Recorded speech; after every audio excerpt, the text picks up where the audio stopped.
என்ன நிர்மலா, ம்? கழுத்துல செயின் புதுசா இருக்கு, இங்க வாங்குனியா? இல்ல நீ, இது கவரிங். கவர் ஏன் திருடு போயிடுச்சு.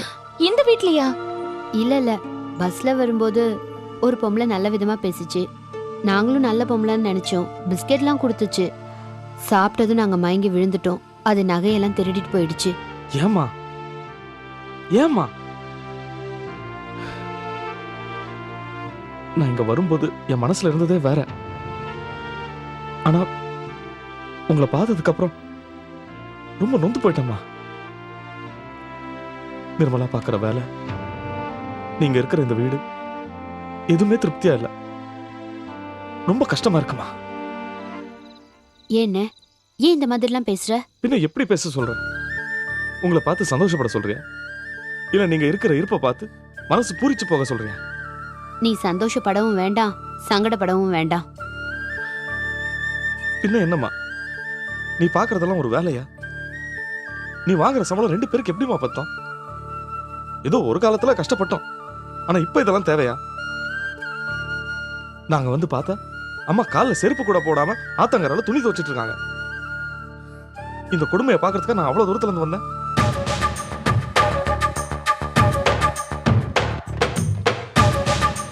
ஏ மாணிக்கம், இப்படி ஒரே தெரியா மட்டம் தட்டி பேசாதடா. நாங்க ஒன்னும் நீ நினைக்கிற அளவுக்கு சிரமப்படல, நிம்மதியா தான் இருக்கும். எது நிம்மதியா இருக்கீங்களா? கண்ணுக்கு முன்னாடி நீங்க 2 பேரும் சிரமப்படுறத பார்த்துட்டு தான் நான் மனசு பொறுக்காம பேசுறேன். மாணிக்கம், நானும் உன் தங்கச்சியும் இங்க வெள்ளிக்கிணத்துல பால் சோறு திங்கல, உண்மைதான். அதுக்காக நாங்க ஒன்னும் பட்னியும் கிடக்கல. மன நிம்மதியோட 3 வேளை சாப்பிடுறோம். எங்க உடம்புல தெம்பும் மனசுல வைராக்கியமும் இருக்குப்பா.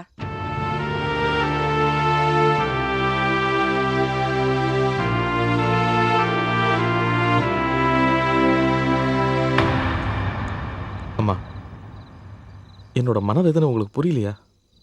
உங்க காலில் முள்ளு குத்துனாலும் எனக்கு பொறுக்காது. நீங்க காலில் செருப்பே இல்லாம அவ்வளவு தூரம் போய் துணி துவைக்கிறீங்க. அதை பார்க்கும்போது எனக்கு வேதனையா இருக்காதாம்மா? மாணிக்கம், நீ சங்கடப்படுறேன்னு எனக்கு புரியுதுப்பா. ஆனா இது நிர்மலாவா பார்த்து முடிவு பண்ண வேலை. இதுல சில அசௌகரியங்கள் இருக்கதாண்டா செய்யும். எங்களுக்கு இதுன்னு தாப்பா விதிச்சிருக்கு. இப்ப நீ சந்தோஷமா இருக்கல்ல, அது போரும்பா. எங்களுக்கு வேற எதுவும் வேண்டாம். நீங்க என்ன சொன்னாலும் எனக்கு சமாதானம் இல்லைம்மா. அம்மா இந்தாங்க, உங்க மூட்டு வலிக்கு மருந்து வாங்கிட்டு வந்திருக்கேன். நிர்மலா இந்தாம்மா உன் குழந்தைக்கு. இதில் வீட்டுக்கு தேவையான மளிகை சாமான்லாம் இருக்கு. அது ஃபேரெக்ஸஸ் சோப்பு, இது துணி துவைக்கிற சோப்பு.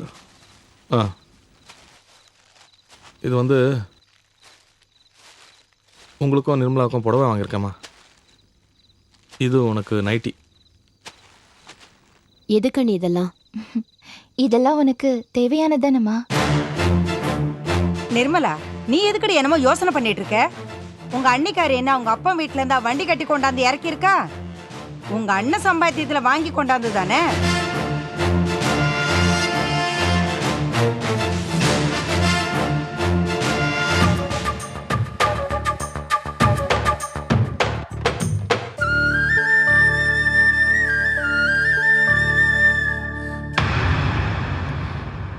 நட்ராஜ் வா.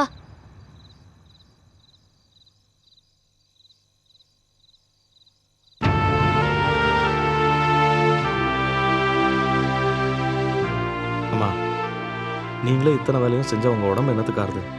பேசாம ஒரு வேலைக்காரியை வச்சுக்கோங்க. துணி துவைக்கிறது, இந்த வீட்டு வேலை, அதெல்லாம் அவ பார்த்துப்பா. உங்களுக்கு பாதி வேலை குறையும் இல்லையா? ஆமா, என்னமோ கதை சொல்லுவாங்களாம், அந்த மாதிரி இருக்கடா நீ பேசுறது. உன் தங்கச்சி வாங்குற சம்பளத்துல பாதி எடுத்து வேலைக்காரி கொடுத்துட்டு சோத்துக்கு நாங்க என்னடா பண்றது? அம்மா நான் வேணா. அண்ணே, நீ பாவண்ணே. வந்ததுல இருந்து ஓயாம பேசிட்டே இருக்க. பேசாம படுத்து தூங்கு. எனக்கும் தூக்கம் வருது. மிச்சதா காலையில பேசிக்கலாம்.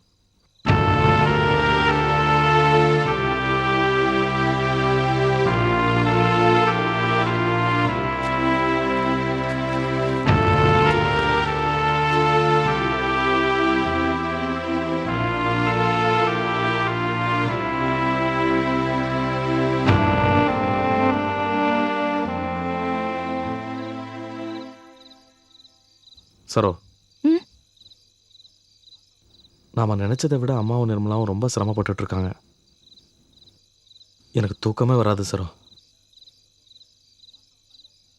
நீங்க தூங்காததுனாலயோ இல்ல சங்கடப்படுறதுனாலயோ இங்க எந்த பிரச்சனையும் தீராதுங்க. என்ன பண்ணலாங்கிற? முதல்ல இன்னொரு நல்ல வீடா பார்த்து அவங்க குடியிருக்கிறதுக்கு ஏற்பாடு பண்ணுங்க. இந்த வீட்டை பாத்தீங்களா? தண்ணி வசதியே இல்ல. தண்ணி வசதி இருந்ததுன்னா அத்தை ஆத்துக்கு போய் துணி துவைச்சிருப்பாங்களா? அது மட்டும் இல்லைங்க, நம்ம போறதுக்குள்ள அவங்களுக்கு என்னென்ன வசதி தேவைப்படுமோ அதெல்லாம் செஞ்சு கொடுக்கணும்.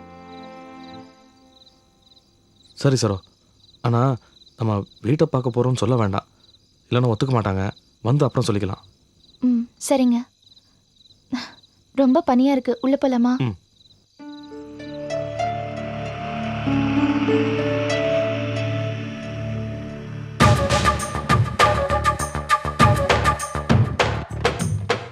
அம்மா, ம் நீங்க சொன்னது சரியாதான் இருக்கும் போல இருக்கே. இங்க வந்தும் உங்க புள்ளைய தனியா கூட்டிட்டு போய் உங்க மருமக அவர் காதல ஏதோ ஓதிக்கிட்டே இருக்காளே. உலகத்துல இப்படி ஒரு பொம்பளை இருப்பாளா? ச்சே. இப்போவாது எங்க நிலைமை புரியுதா? போக போக இன்னும் பார்க்க தானே போறீங்க. ம் நீங்க ரொம்ப பாவம்மா.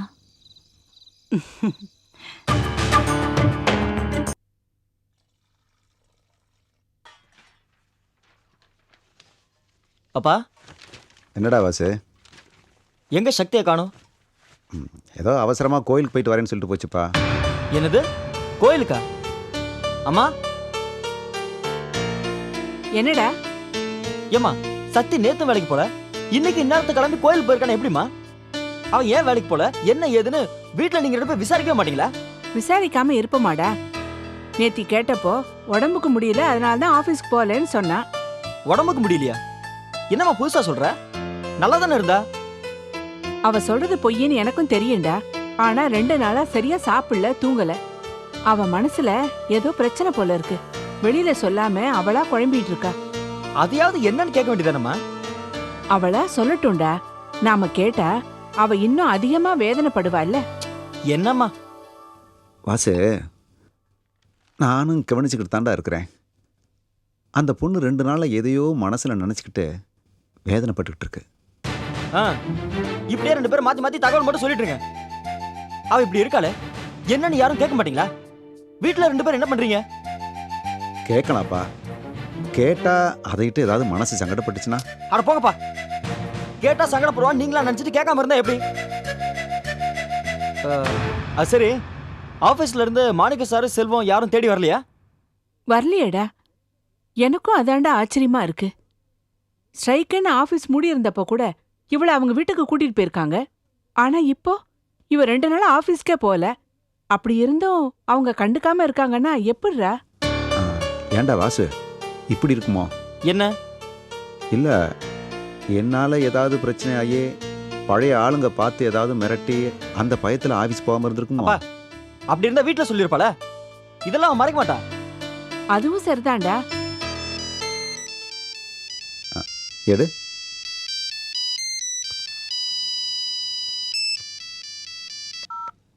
ஹலோ. ஹலோ, செல்வம் பேசுறேன். யாருங்க? சொல்லுங்க சார், நான் வாசு பேசுறேன். வாசு, சக்தி இல்லையா? கோவிலுக்கு போயிருக்கா. அப்படியா? சரி, வந்த உடனே எனக்கு ஃபோன் பண்ண சொல்லுங்க. என்ன சார், ஏதோ முக்கியமான விஷயமா? அப்புறம் சார், நேத்து சக்திக்கு உடம்பு சரியில்லை, அதான் ஆபீஸ்க்கு வர முடியல. கோவில்ல இருந்து இப்போ வந்துருவா. வந்தவன ஆபீஸ்க்கு வர சொல்றேன் சார். இல்லை, பரவாயில்ல, ஒன்றும் அவசரம் இல்லை. ஆஃபீஸ் சம்மந்தமாக சில டீட்டெயில்ஸ் கேட்கணும், அதான். சரி, வந்த உடனே ஃபோன் பண்ண சொல்லுங்க. Okay sir. வாசு, யாரா ஃபோனில் பேசுனது? செல்வ சார் தான்ப்பா பேசினாரு. அவர் பேசுனதை பார்த்தா ஏதோ பட்டும் படாம பேசுற மாதிரி இருந்தது. அவரு முன்ன மாதிரி பேசலப்பா.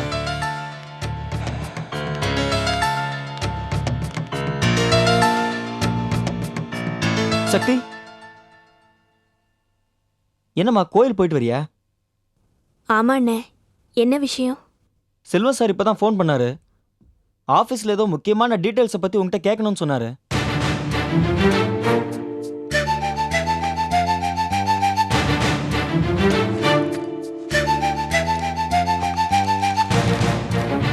இந்தாண்ணே, என்ன சக்தி?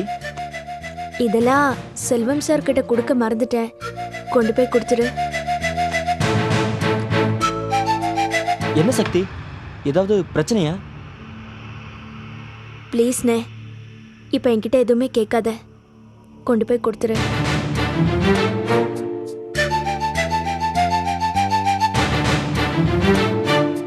என்னடா வாசு, இவன் நடந்துக்கிறத பார்த்தா ரொம்ப பயமா இருக்குடா. என்ன பிரச்சனைன்னே தெரியல. இவன் ஏன்டா ஆபீஸ்க்கு போக மாட்டேங்கிறா? தேவகி, நீ ஏன் பதட்டப்படுற? அந்த பொண்ணு ஏற்கனவே குழம்பி போயிருக்குது. கொஞ்சம் பொறுமையாக இருக்கலாம். அதை என்ன சொல்லாமல் இருக்க போது? இல்லைங்க, எனக்கு ரொம்ப சங்கடமா இருக்கு. சக்தி சாதாரணமா இந்த மாதிரி நடந்துக்கிற பொண்ணே இல்லை. ஆமாம், அதுக்கு என்ன வேதனையோ நம்மளா போய் எதையும் கேட்க வேண்டாம். அதுவே வந்து சொல்லட்டும்.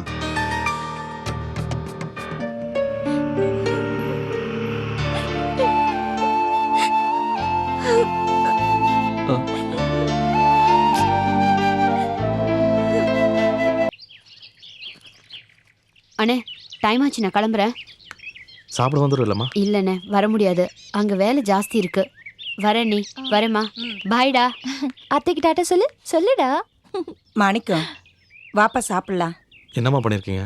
உனக்கு பிடிச்ச பூண்டு குழம்பு, முட்டைக்கோஸ் பொரியல், வெண்டைக்காய் பச்சடியெல்லாம் பண்ணியிருக்கேன். சரி. என்ன அத்தை, இவ்வளோ சிரமப்பட்டு எல்லாத்தையும் நீங்களே சமைச்சிருக்கீங்க. எனக்கு ஒரு வார்த்தை சொல்லியிருக்கலாம்ல. அதெல்லாம் நீயே தானம்மா பார்த்து வந்து செய்யணும். நீ பாட்டுக்கு வெளியே வந்து சுத்திக்கிட்டு இருக்க. அதான் நான் செஞ்சுட்டேன். இல்ல அத்தை, நான் குழந்தைங்க ரெண்டுத்துக்கும் விளையாட்டு காட்டிட்டு இருந்தேன். அதான். பரவாயில்ல அத்தை, நீங்க உட்காருங்க, நான் பரிமாறுறேன். அதெல்லாம் ஒன்றும் வேண்டாம்மா. நானே என் கையால் என் பிள்ளைக்கு பரிமாறுறேன். இப்படி ஒரு சந்தர்ப்பத்துக்கு தானே என்னமோ கடவுளா பார்த்து என்ன இங்கே கொண்டு வந்து சேர்த்துருக்கான்.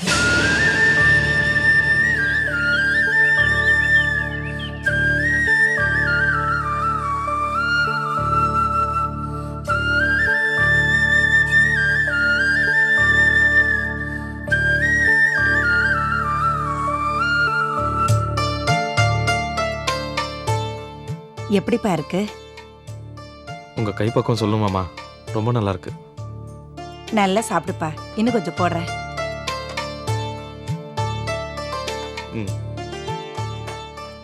ஆனா ஆ? நிர்மலா இந்த மாதிரி இருக்கிறது ஒரு பக்கம் வருத்தமாக இருந்தாலும் இன்னொரு பக்கம் சந்தோஷமாக தான் இருக்கு. முன்ன மாதிரி அவகிட்ட சிறுபுள்ளத்தனம் கொஞ்சம் கூட இல்லை. பக்குவமாக இருக்கு, புத்திசாலித்தனமாக பேசுது. என்னாலேயே இப்பெல்லாம் அவகிட்ட பட்டுன்னு எதையும் பேசிட முடியறதில்ல. நல்லா தைரியமாக இருக்கு. ஆமாப்பா, அவளை வாழ்க்கை அந்த அளவுக்கு மாத்திருச்சுப்பா. முன்னெல்லாம் ஒவ்வொன்றுத்தையும் இப்படி செய் அப்படி செய்யன்னு நீங்கள் அவகிட்ட சொல்வீங்க. ஆனால் இப்போ யாரும் சொல்லாமல் தன்னாலே எல்லாத்தையும் செய்கிறா. எல்லாருக்கும் முன்னாடி எழுந்து எல்லா வேலையும் பண்ணி முடிச்சுட்டு அப்புறம் வேலைக்கு போகிறா. பெரிய விஷயமா?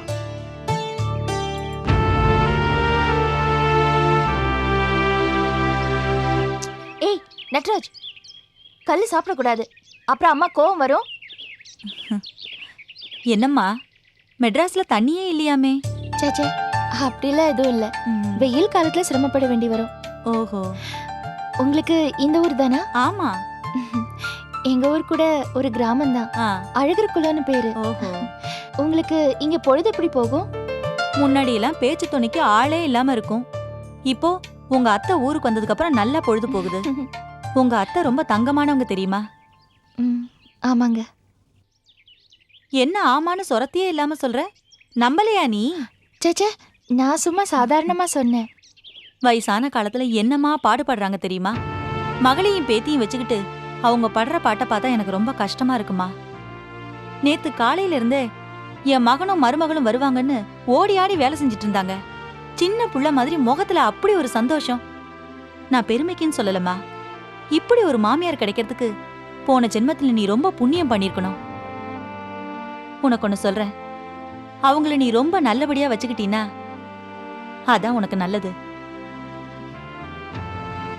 ஏய் நட்ராஜ், துப்பு துப்பு. அப்பலன்னு சொல்லிட்டு இருக்கல, கல்லு சாப்பிடக்கூடாதுன்னு கேட்க மாட்டே நீ? அறிவில உனக்கு? இந்த காலத்து பொண்ணுங்க பெரியவங்க பேச்ச எங்க காதுல போட்டுக்கிறாங்க?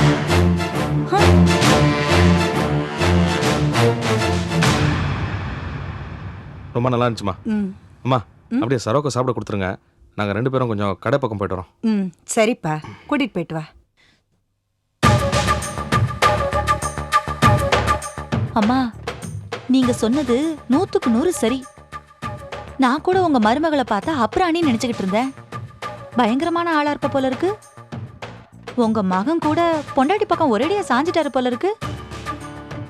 பொண்டாட்டிக்கு சாப்பாடு போட சொல்லி உங்ககிட்டயே சொல்றாரு. அதெல்லாம் இப்ப எதுக்குமா? நான் எவ்வளவோ சொல்லி பார்த்தாச்சு, அவ தான் என்ன புரிஞ்சுக்க மாட்டேங்கிறா. பாவம்மா நீங்க. என்னம்மா பண்றது, என் தலையில அப்படி எழுதியிருக்கு. சரோ, சரோ,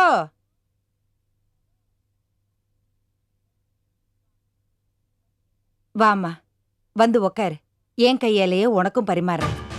வாமா, உக்காரு, வா வா. என்ன சரோ, அதான் அம்மா கூப்பிட்றாங்களா, உட்காந்து சாப்பிடு. வா வா கண்ணா, வா வா வா வா. ஊழ்ந்து போற, வா வா வா. சாப்பிட்றியா? வா, பாட்டிக்கிட்டே உட்காந்துக்கோ.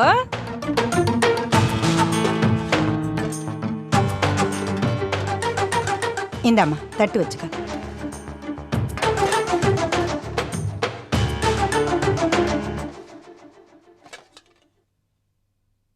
வரேம்மா.